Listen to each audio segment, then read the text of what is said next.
warahmatullahi wabarakatuh. Jangan lupa subscribe, like, and share.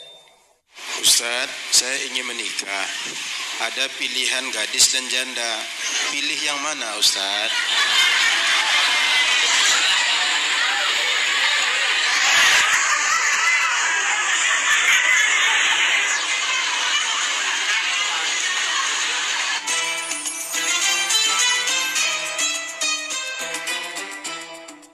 Assalamualaikum Ustaz Somad yang kami cintai. Kalau belum akikah, boleh enggak kita kurban? Ibu kenapa enggak pernah akikah? Ibu kenapa enggak pernah kurban? Saya belum akikah. Bapak kenapa enggak pernah setor kurban? Duit bapak kan banyak. Saya belum pernah akikah. Setiap tahun itu aja jawabannya. Buka buku 33 tanya jawab kurban. Download di internet. 33 tanya jawab kurban. Abdul Somad LCMA. Saya editornya aja. Saya nulisnya aja. Itu isi kepala alumni Al-Azhar. Tanya jawab. Tidak ada hubungan antara akikah dan kurban. Akikah tanggung jawab bapak saya terhadap diri saya. Kurban tanggung jawab saya terhadap diri saya. Saya ulang sekali lagi. Akikah tanggung jawab bapak saya terhadap diri saya. Kurban tanggung jawab saya terhadap diri saya. Maka kalau saya dulu tidak diakikahkan, bukan tanggung jawab saya. Dan akikah hukumnya sunnat, tidak wajib. Tapi yang belum anaknya diakikahkan, besok boleh akikah. Kullu mauludin rahinatun bi'aqiqatihi. Setiap anak yang lahir tergadai dengan akikahnya. Kalau cincin kita digadai, tebus. Kalau tanah kita digadai, tebus. Kalau mobil kita digadai, pinjam uang, tebus. Anak kita tergadai, tebus. Bagaimana cara menebusnya? Tulbahu anhu yauma sabi'ihi. Sembelihkan kambing hari ke-7. Yuhlaku, cukurkan rambutnya. Wa yusamma, kasih nama yang baik. Maka itu disebut dengan akikah. Bapak ibu yang belum mengakikahkan anaknya, silakan akikah 7 hari.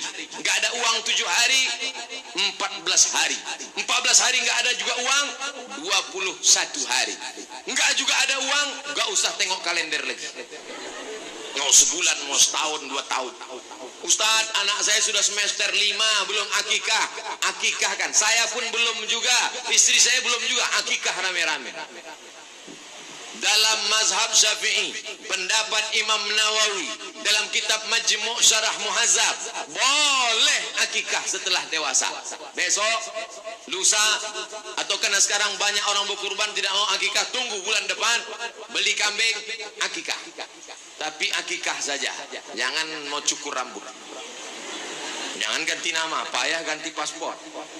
Nah, oleh sebab itu akikah sedekah, akikah silakan, kurban silakan. Uangnya hanya cukup untuk 1 ekor kambing. Dia belum akikah, besok pagi apa yang dia lakukan? Akikah atau kurban? Kurban. Karena kurban limited 4 hari. 10, 11, 12, 13. Akikah bisa lain hari. Nah, oleh sebab itu maka bagi yang belum berakikah tidak halangan untuk berkurban. Jangan jadikan alasan. Bagi yang belum berakikah masa kecil, mudah-mudahan orang tuanya diampunkan Allah, tidak menjadi sebab turunnya azab dan tidak menjadi penghalangan untuk berkurban. Silakan berkurban. Wallahu a'lam bishawab. Ustadz, saya WNI yang lama di Brunei. Setiap puasa saya pulang dan habis lebaran saya pergi lagi. Pertanyaannya, di mana saya berzakat? Kalau Idul Adha, di mana saya kurban? Mencari rezeki di Brunei Darussalam, pulang ke kampung halaman, bayar zakatnya di mana? Membayar zakat itu di tempat Dalilnya, tu'khadhu min aghniyaihim, diambil dari orang kaya di kampung tempat mereka bertempat tinggal, wa turaddu ala aghniya wa turaddu ala fuqaraihim, diambil dari yang kaya-kaya di tempat itu lalu diserahkan ke yang miskin di tempat itu juga. Tapi di tempat kami kerja nggak ada orang miskin lagi Pak Ustaz, maka boleh zakat itu dialihkan tidak sampai lebih dari jarak qasar salat. Qasar salat itu 89 km. Kenapa zakat orang dari Kuwait bisa ke Indonesia? Kenapa zakat orang dari Qatar kemarin dibangunkan? Kenapa zakat dari orang jauh bisa ke tempat lain? Karena tempat-tempat ini sudah dianggap mampu. Kalau orang-orang itu berzakat, maka kita alihkan ke tempat yang tidak mampu di tempat kita. Karena menurut rata-rata ini orang-orang mampu, tak lagi memerlukan. Tapi kalau di tempat kita itu ada yang tidak mampu, kita bagi prosentase. Di tempat ini 30%, di sini 70%, di sini 50%, di sini 50%. Hukum aslinya berikan di tempat yang kita bertempat tinggal berdiam. Tapi kalau di situ mampu, boleh kita bawa ke tempat yang lain. Begitulah menurut para ulama. Baca dalam kitab Al-Fiqhul Islami wa Adillatuh Syekh Wahbah Zuhaili tentang masalah membawa zakat tidak di tempat mencari nafkah. Kedua, masalah berkurban. Idul Adha pulang kampung, di mana saya berkurban? Mirip seperti zakat. Daging kurban tidak boleh dibawa lebih dari jarak qasar salat 89 km. Bekerja di Brunei Darussalam, pulang kampung naik pesawat 2-3 jam. Itu bukan cuma 89 km Pak Ustaz, sudah beribu-ribu kilometer. Bolehkah saya bawa? Maka di tempat orang mampu-mampu tak lagi perlu berkurban, dibawa ke tempat orang yang tidak mampu. Dalil itulah yang dipakai pemerintah Saudi Arabia. Makanya kurban di Saudi dibawa ke Djibouti, Afrika. Kurban dari Saudi dibawa ke Bangladesh, dikalengkan, dibuat kornet, dibagikan ke tempat yang jauh. Kenapa? Karena sebagian tempat ini menurut prediksi karena adanya orang kaya sudah terpenuhi untuk memperoleh hewan kurban dan zakat. Wallahu a'lam bishawab. Ustaz, saya ingin menikah. Ada pilihan gadis dan janda.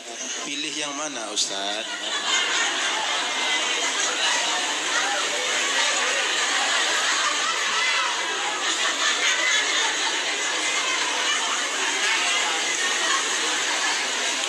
Ada seorang sahabat Nabi menikah dengan janda. Lalu dia menghadap Nabi SAW. Nabi bertanya, kamu menikah? Ya, ya Rasulullah. Istrimu gadis apa janda? Janda ya Rasulullah. Kata Nabi, hala bikran tula'ibuha wa tula'ibuka. Kenapa engkau tidak nikah sama janda? Kenapa engkau tidak nikah sama gadis? Seolah-olah Nabi berkata, kenapa engkau tidak nikah sama gadis? Kenapa engkau nikah dengan janda? Maka dari ucapan Nabi itu ulama mengambil kesimpulan lebih afdal menikah dengan gadis daripada dengan janda. Ceritanya belum selesai, tunggu dulu.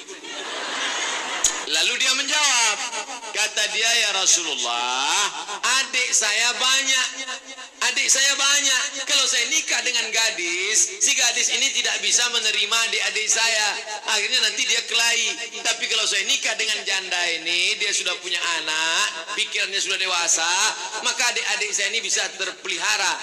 Maka ada alasan. Oleh sebab itu, kalau engkau lajang, tidak ada halangan, tidak ada kekurangan apapun, afdal menikah dengan gadis. Tapi kalau engkau ada alasan seperti yang terjadi pada sahabat Nabi, maka ini bukan masalah hukum halal haram, tapi masalah afdal tak afdal bagi yang belum, yang sudah jaga-jaga saja.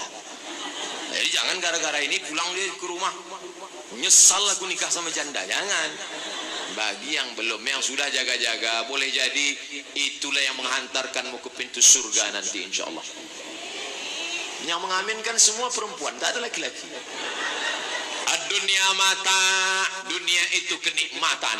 Wa khairu mata'iha, sebaik-baik kenikmatan adalah al-mar'atus solihah, perempuan yang solehah. Bukan gadisnya, bukan jandanya, yang penting solihah.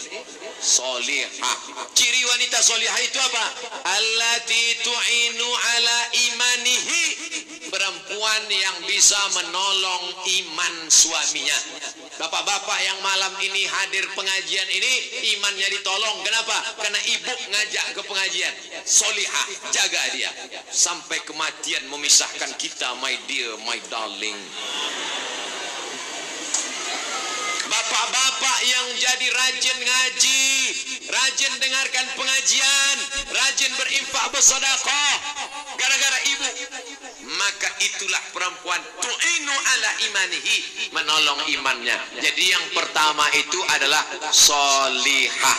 Adapun yang nomor-nomor berikutnya baru pertanyaan tadi. Saya khawatir yang nanya-nanya ini pun kadang dua-dua belum nampak. Yang gadis tak nampak, yang janda hilang. Wallahu a'lam bishawab.